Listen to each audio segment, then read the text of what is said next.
ये रील देखिए, एक इलेक्शन कवरेज, सवाल पत्रकार का, जवाब एक बच्चे का। बड़े होके क्या बनना है केशव को? बड़ा होके हाँ। रंगदार बनना है। रंगदार बनना है? हाँ। बाहुबली बनोगे जी? हाँ हाँ। अरे ये अच्छी चीज नहीं है। अच्छी चीज है मैडम। हाँ, आपने सही सुना, रंगदार। न डॉक्टर, न इंजीनियर, न आईएएस, रंगदार। और वजह, आज मैं आपको बिहार के चुनाव की कोई खबर नहीं सुनाऊंगी। आज बात होगी एक सपने की, एक बच्चे का सपना। रील का जमाना है और ये रील मेरे सामने आई। इस रील में पत्रकार पूछती है, बड़े होकर क्या बनोगे? और बच्चा, जो छठी या 7वीं क्लास में पढ़ता होगा शायद, निडर होकर कैमरे में देखकर कहता है, हम रंगदार बनेंगे। आप सोच रहे होंगे क्यों? पुलिस अफसर घूसखोर होता है। घूसखोर होता है। जंगल राज तो अभी हुआ है। एक युवा को पढ़ाई से ज्यादा रंगदारी में भविष्य दिखता है। तो क्या ये सिर्फ एक बाहुबली की कहानी है या हमारे पूरे सिस्टम का फेलियर? हमें इस रंगदारी के मॉडल को समझने के लिए थोड़ा पीछे जाना होगा। बाहुबली बिहार की राजनीति में अचानक नहीं आए।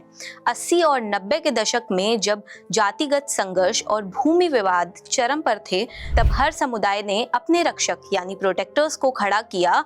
यही बाहुबली बने। इनका काम था त्वरित न्याय देना, यानी कानून अदालत से पहले बंदूक से फैसला करना। मोहम्मद शहाबुद्दीन, सिवान का सुल्तान, 40 से अधिक आपराधिक मामले, तेजाब कांड जैसे खौफनाक अपराध के बावजूद राजनीतिक संरक्षण ने उन्हें 4 बार सांसद बनाया। सिवान में उनका समांतर कानून चलता था। आनंद मोहन सिंह, राजपूत समुदाय का बड़ा चेहरा, 1994 में दलित आईएएस अधिकारी जी कृष्णाय की हत्या के मामले में दोषी। सोचिए, एक आईएएस अफसर को सरेआम पीट कर मार दिया गया, लेकिन राजनीतिक वोट बैंक के कारण उनकी रिहाई एक बड़ा मुद्दा बन गई।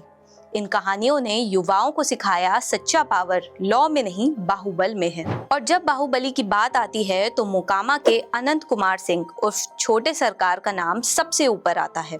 आज इनका मामला केवल अपराध नहीं, बल्कि 100 करोड़ की संपत्ति और पुश्तैनी राजनीतिक का प्रतीक है। अनंत सिंह और उनकी पत्नी नीलम देवी के पास 100 करोड़ से अधिक की संपत्ति है। उनके पास लैंड क्रूजर और फॉर्च्यूनर जैसी गाड़ियां हैं। यहाँ तक कि AK-47 राइफल की बरामदगी के लिए उन्हें 10 साल तक की सजा भी हुई। मोकामा में चुनावी रैलियों के बीच जन स्वराज समर्थक दुलार चंद यादव की हत्या के आरोप में अनंत सिंह की गिरफ्तारी हुई। अब मोकामा के समीकरण को समझिए। ये सीट अनंत सिंह के लिए सिर्फ वोट नहीं, वर्चस्व की लड़ाई है। ये सीधा मुकाबला है अनंत सिंह और उनके पुराने राइवल सूरजभान सिंह की पत्नी वीणा देवी के बीच। दुलार चंद यादव हत्याकांड ने इस सियासी युद्ध को पूरी तरह कास्ट पोलराइजेशन के हवाले कर दिया। मोकामा में अब ये चुनाव विकास या सुशासन पर नहीं, बल्कि भूमियार बनाम यादव की सदियों पुरानी लड़ाई पर सिमट गया है। ललन सिंह जैसे बड़े नेता जेल में बंद अनंत सिंह के लिए प्रचार कर रहे हैं। ये दिखाता है कि पार्टी की साख से ज्यादा बाहुबलियों की जीत जरूरी है। और सबसे बड़ी बात, अनंत सिंह पहले भी जेल में रहकर 2 बार चुनाव जीत चुके हैं। सवाल बहुत गंभीर है। ADR की रिपोर्ट बताती है कि बिहार चुनाव के पहले चरण में 32% उम्मीदवारों पर आपराधिक मामले हैं। RJD के 76 और बीजेपी के 65% उम्मीदवारों ने आपराधिक मामले घोषित किए हैं। क्या आप ये मान चुके हैं कि बाहुबली अब राजनीति का एकमात्र रास्ता है?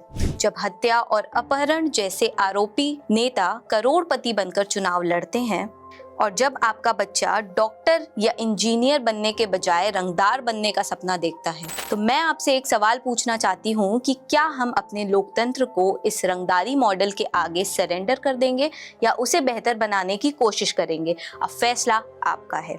मोकामा की कहानी सिर्फ चुनाव की नहीं, एक चेतावनी भी है।